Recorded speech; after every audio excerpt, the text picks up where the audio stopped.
everyone to the first ever episode of the Ball is Leverage podcast. And this podcast is a partnership between Sports Mom University Consulting and Cascade Media. And I am excited about my guest today, and I'm excited about the topic. I say ball is leverage because most people do not understand that an athlete, whether they're 5 or 25 or 35, will never be more popular than when they are playing their sports most of the time. And so instead of looking at the sport itself as life, we want to look at the opportunities that are created for us when we are playing a sport. And so this podcast is about creating your own opportunities. And I'm excited about our guest today, Devin Grimes. I'm going to give him an opportunity to share a little bit about himself. But I want you guys just to really lean in. You're going to hear some different ways of thinking, but I want you to leave this podcast telling yourself two things. Well, telling yourself one statement and asking yourself one question.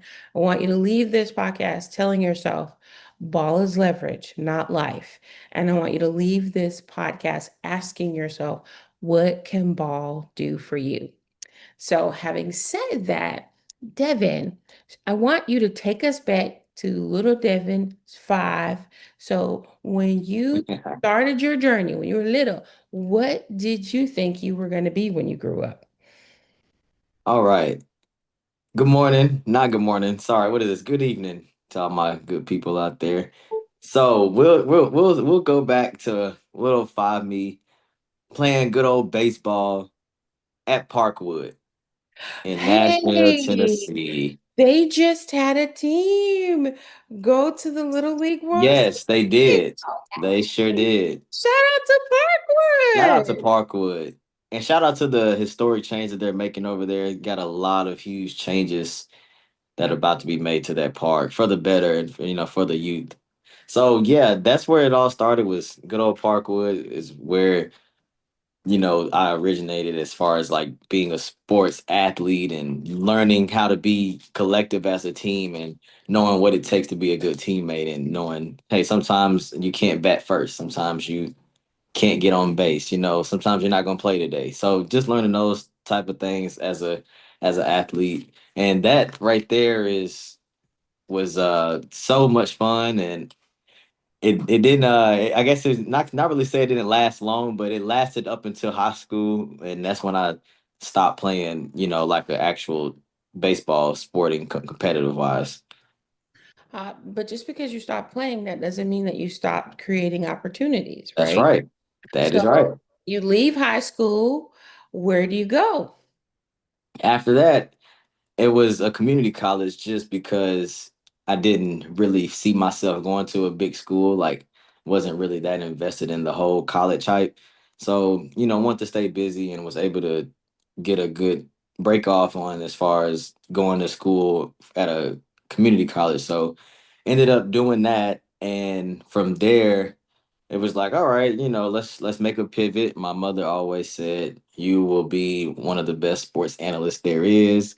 She will always say, I can see you doing live reporting on sports, all this good stuff. So I was like, you know what, mom, let's see what you got. So Vol State ended up is where I went to for community college, Volunteer State.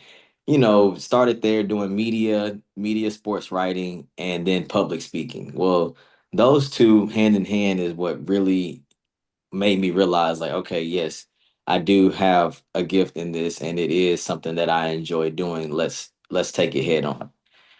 So we stopped playing ball in high school, but mom is saying, I see you doing something with sports, even though you're not playing the sport. And I don't want to speed past what you said. You couldn't see yourself at a big school, and college at the time wasn't like it wasn't like super important. There is wisdom in saying I'm going to stay home and go to a community college because I'm not quite sure. I am familiar with people who are on year 6 or 7 and they're still in general studies and they don't know what they want to do. Yeah. I'm like, you spent so much money at a traditional 4-year college or university and you don't know what you want. For me, the time is better spent and it's a better financial decision if you just say, okay, I'm not quite sure what it is. And I want to be wise with my time and my financial resources. So I want to give you a shout out because it takes a lot of maturity at the little 18-year-old baby that you were to say, hey, I'm not gonna go right into a 4-year college because it's not for me. So mom is cheering you on, saying, I can see you, I can see you, I can Yes. see you. So what made you take her seriously? What made me take her seriously was the exposure that being at Volunteer State gave me. It really was being around the baseball team. My friend that I played baseball with when I was younger, he was, pursuing his career and he was actually balling at Volunteer State. So just knowing him and being able to have this slight connection with the team. Then, of course, anybody that does well in school, that kind of gets you motivated as well. So I was doing good and getting good reviews from the professors like, hey, spoke really well. Hey, this was a really good way of how you wrote this sentence, da da da da. So just that's what it was. It definitely was mom, but also it was me seeing like, okay, I do like this and I can see myself going somewhere with this. And I love that you're talking about the connections that you have. So many times we think that in order to create an opportunity, we got to go get some kind of certification. We got to go way, way off. But what you did is you took what was in your hand. You were already in school. You had a friend. Just because you're not playing baseball anymore, that doesn't mean that you're not around it, that you're not supporting your friends who are. So you took that connection and you took what you were doing in class and said, okay, there's an opportunity. So Yep. we're doing the sports thing. So what was your first actual, I'm going to do this as a student. I'm going to go on the path of creating a sports analyst or a sports reporter Yes. thing. What was your first thing you did? In 2016, I'm a I'm a big fan of writing and just being that analyst where I'm writing weekly articles. So that's what I started doing when I enrolled at MTSU. I had, passed on through Volunteer State, ended up enrolling at MTSU. And there is when I was like, okay, we're going to start taking journalism and studying journalism, but also having my own spin as well. So every week I will report on the Dallas Cowboys. I'm a huge Cowboys fan. And thankfully, it Ooh. was something great to report on because 2016 and 2017 was the first time that they had a rookie duo win 13 straight games.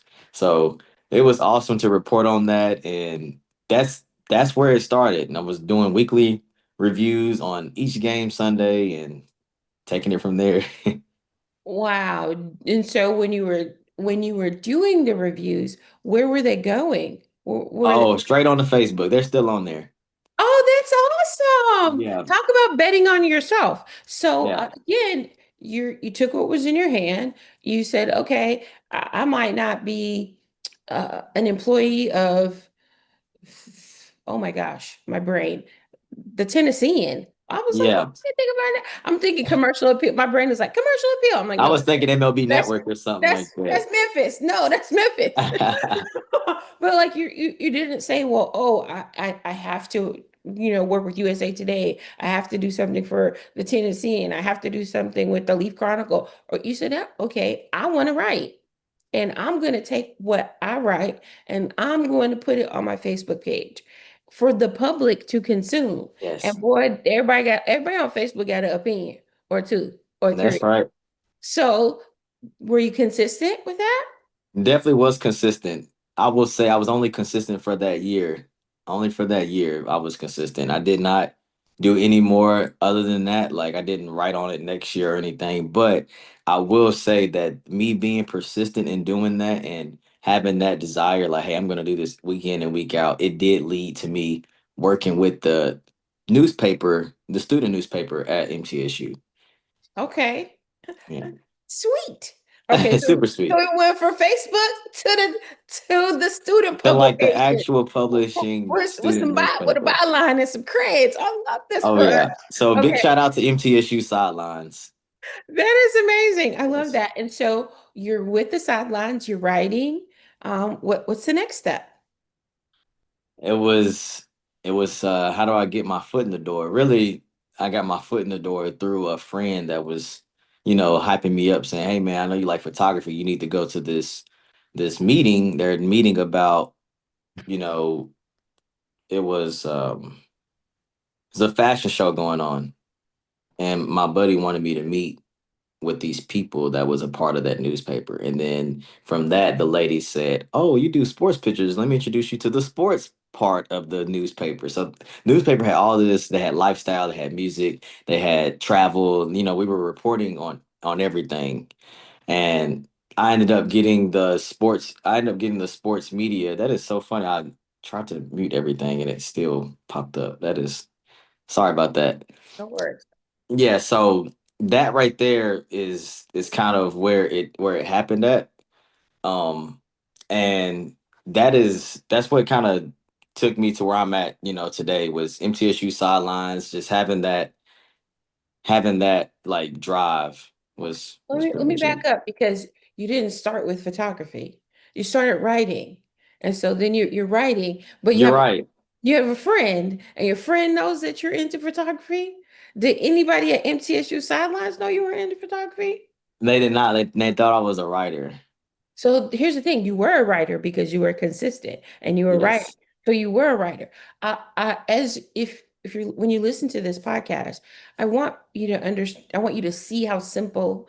But just because it was simple and easy doesn't mean it wasn't hard. Sometimes we think that if it's simple, that means it's the easiest thing and it's no effort. You were already taking pictures. You weren't putting yourself out there as a photographer, but just like your mom was saying, hey, I can see you as a sports analyst. I see you doing things in the sports world. I see you writing. I see you being around the game. You had a friend that's like, okay, I see you writing, but I see you these pictures. And I Yeah. believe when we try to create our own opportunities, when we're building something for ourselves, who we have in our circle is extremely important because, frankly, in our country, in the US, they talk a good game about entrepreneurship. They really talk a good game. But the real thing is go work for somebody.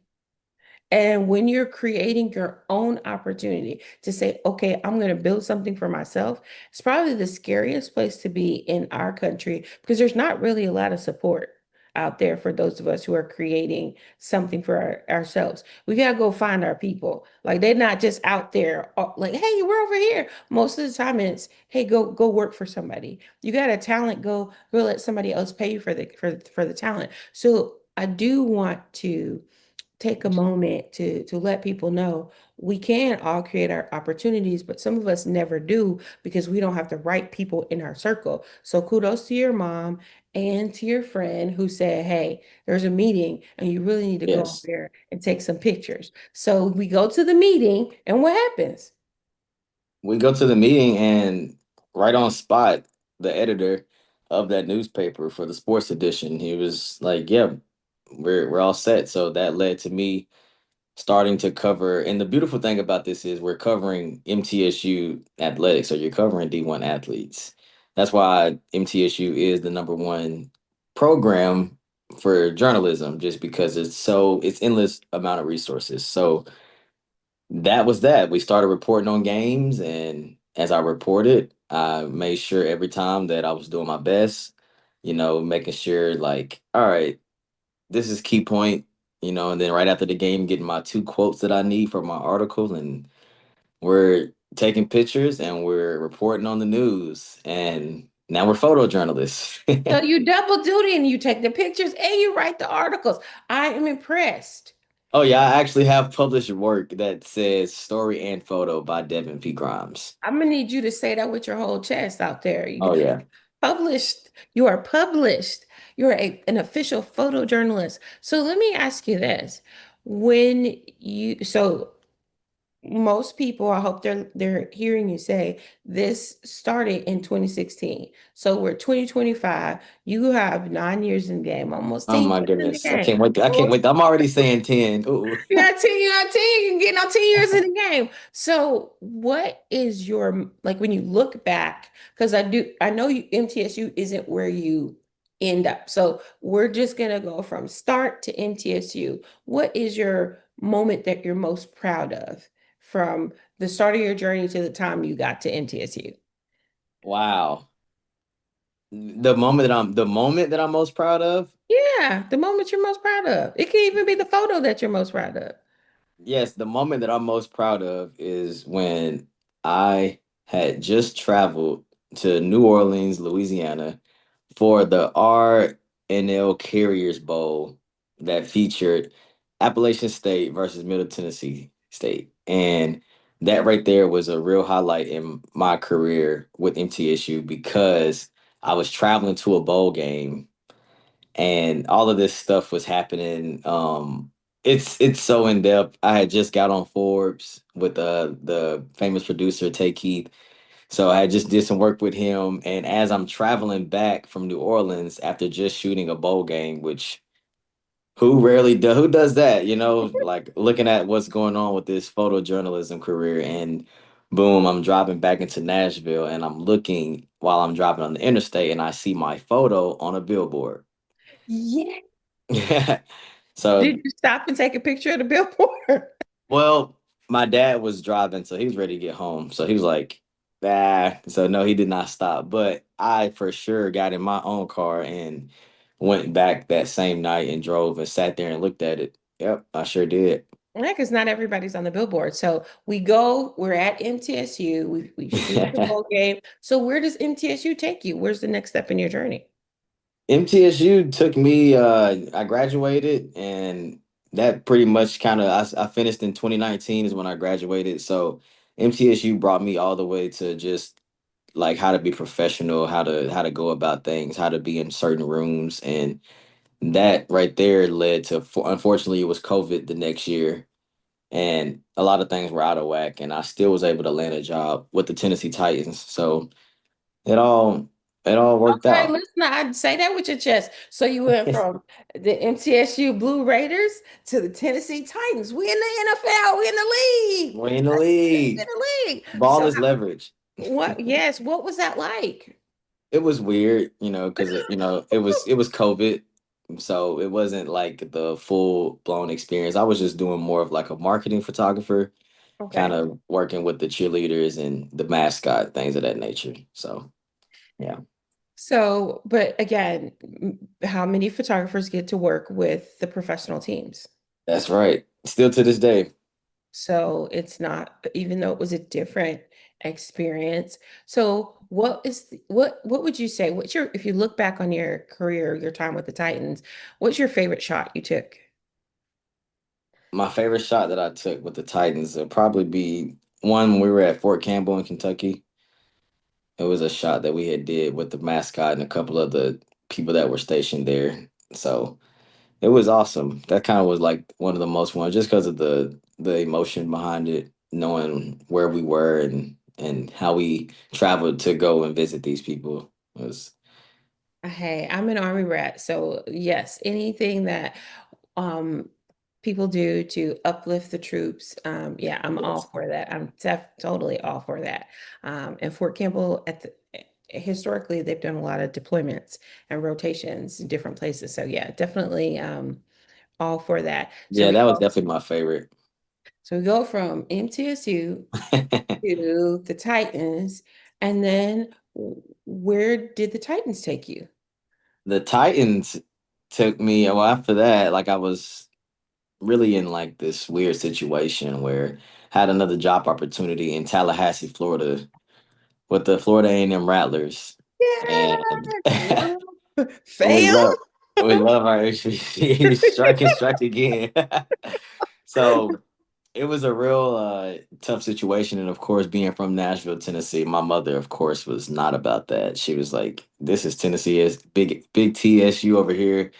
We're not going to work with no Florida A&M Rattlers, da da da da. But Oh, You she was know, feeling a little bit of rivalry, like, oh mm-mm. yeah, I had to let her know that mom, this is a prominent time in my career where I feel like if I do this, it'll get me to another place, you know, to the next level. So So something ended up, happened at all. Seven Stones. Yeah. So we launch, we leave the nest. I know your mom was like, "Oh my gosh, I Oh know yeah, first big move by myself. You know, I moved to Murfreesboro, but of course that's that's down the 45 minutes. street. Yeah, that's down the street. I So, can yeah. get to you at any time if you're in Murfreesboro. Just hop in my car. No worries." Yeah, No. so 8 hours away, I ended up moving in 2021. 8 hours away. So tell me about Tallahassee and FAMU. What was your journey like there? My journey there was me taking all of the things that I experienced and worked hard for while, you know, at Volunteer State at MTSU. It was me taking all of those talents and just putting them all together. I was able to hire student workers. You know, I had a people that looked up to me as their mentor, so that was awesome to have a few mentees on my team. It was just me just coming becoming like an actual like whoa, like I am leading this camp, and pretty much I had full control over media, videography, and photography. So number one ended up going in 2021 in social media, outlasting all of the top SEC Power Five schools, all that. So So what does that mean exactly? it just means that we, number wise, and interactions on social media, which is what I covered, the social media and media production as far as, you know, the athletic department. We ended up reaching the number one, like our account, Florida A&M was the number one in interactions and um, Engagement. So for engagement. listeners who Yes. do not know, there Yes, is listeners. there is a ranking of the social media accounts of the colleges and universities, their athletic program. And I know this because I've been watching to see where Air Force is. But I digress. And so to be number one is amazing because you're competing against Power Four programs that have much bigger budgets and much larger staffs. Like you're beating the Georgias, the Yes. Alabama, the UC, the USCs, the Penn Yes. States, the Ohio States. You're the Michigans, go blue. You're Yeah, beating all at that time it was Michigan that we were beating out. Yeah. you're beating everyone to get to number one in that. And we love it. We love a number one. We love a number one, especially in HBCU number one. We love that. And Yes. so what was that like? One of the best feelings, honestly, just me knowing what it was that I went out there for. Like I prayed long and hard and knew that not really that I had outgrown my city, but that I wanted to expand my photography to the world. I wanted more people to have eyes on my photography, and I knew that yes, it was Florida A&M and leaving at a prominent time, you know, being on the team with the Titans. It still was just like a it was everything. Like it was like I this is why I made this change. This is why I came down here. So you play baseball as a child, you meet a Oh yeah. friend, and that friend goes on to play baseball at the same community college that you're attending, and mom's in your ear saying, "I think that you should be an athlete. Think that you should still, yeah, I can see you." So Yep. you lean into that. And when you go to MTSU, you say, okay, I'm gonna bet on myself.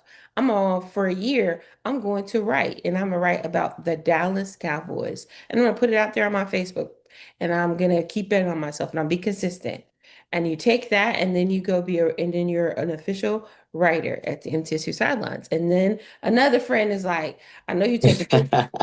I know you take pictures. Why you didn't tell them people you take pictures? Yeah, Let the yeah, people know you take pictures. yeah. Go talk to those people and let them know that you take pictures. So you have the conversation, and now you're a photojournalist. You are taking the pictures and you are writing the articles. And you go from Middle Tennessee State University to the Tennessee Titans, and then you go from the Titans to FAMU, and then we're number one.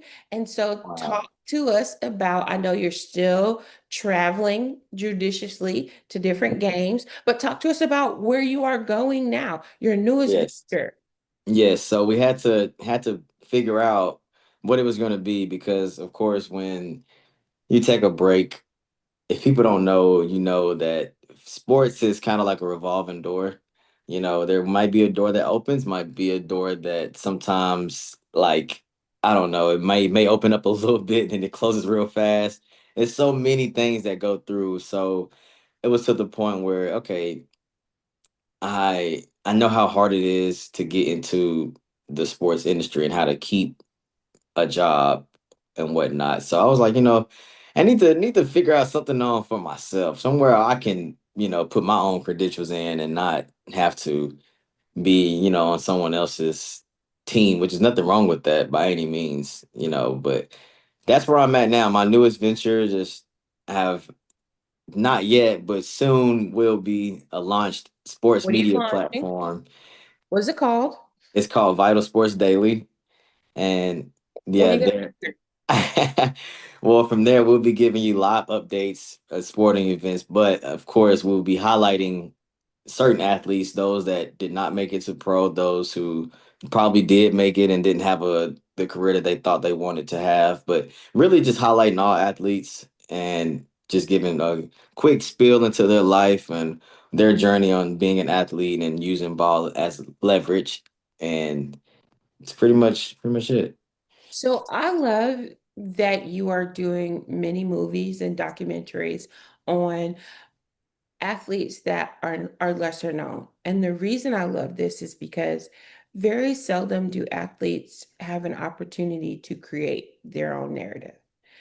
Most athletes that I work with and I talk to, they don't even know that they do have permission to decide what the world gets to know about them. They're not even aware that they can set some firm boundaries. This is what you will know about me. And so I love that you are helping them not only decide what the world gets to know about them, but to frame it in the way that honors who they are and their own feelings and emotions. So many times with athletes, the framing is done by others. And so I'm excited to see what Sports Statistics does as a platform, but I'm even more excited about the movies that I will be getting to watch as you build out the platform. Look, I know, like I'm waiting to see some of these. I'm Yes. very excited about that. So I told you I'd be respectful of your time, and so I want to ask one last question before we wrap up. When you were starting to write your first article and post it on Facebook, did you ever dream that you would be where you are today? Yes. Okay. I definitely did. So That's would you, why I started it because I knew that eventually I would be writing for someone. I didn't know who or what it would be, but I knew that I would be doing something at a high level. so you knew you would be writing. And I love that your mom was like, I can see this. I can see Yes. this. I can see this. And now you have so many opportunities. You have the opportunity to continue to work with teams, and you're launching something for yourself, and you get the opportunity as well to work with athletes. So if an athlete wanted to hire you to tell their story, how would they reach out to you? Yes, they would reach out to me we could do a phone number. I'll put out my email. We'll do the email. Okay. So it would be Devin, Devin, the letter P, dot Grimes, Grimes 14 at gmail.com. That's how they would get in contact with me. Or feel free to reach out on Facebook. It's THE, which is the Digital Memories, DIGITALMEMORIES. And you put that in the search box and then go to pages and then boom, there I am. Just feel free to message me on there. Oh, I love that. Thank you so much. So, as we wrap up, I want to say to Devin, thank you for being my first guest on the Ball is Leverage All is leverage. podcast. And if you are an athlete who is listening to this podcast, current or former, whether you are 5 or 75, I want Yes. you to ask yourself, because it's not too late. What can ball do for you? This is James Etta Cleveland, the founder of Sports Farm University, signing off from the Balls Lovers podcast, a partnership between Sports Farm University Consulting and Cascade Media. I will see you guys next week. Awesome. This program is brought to you by the City of Fountains Coaches Association.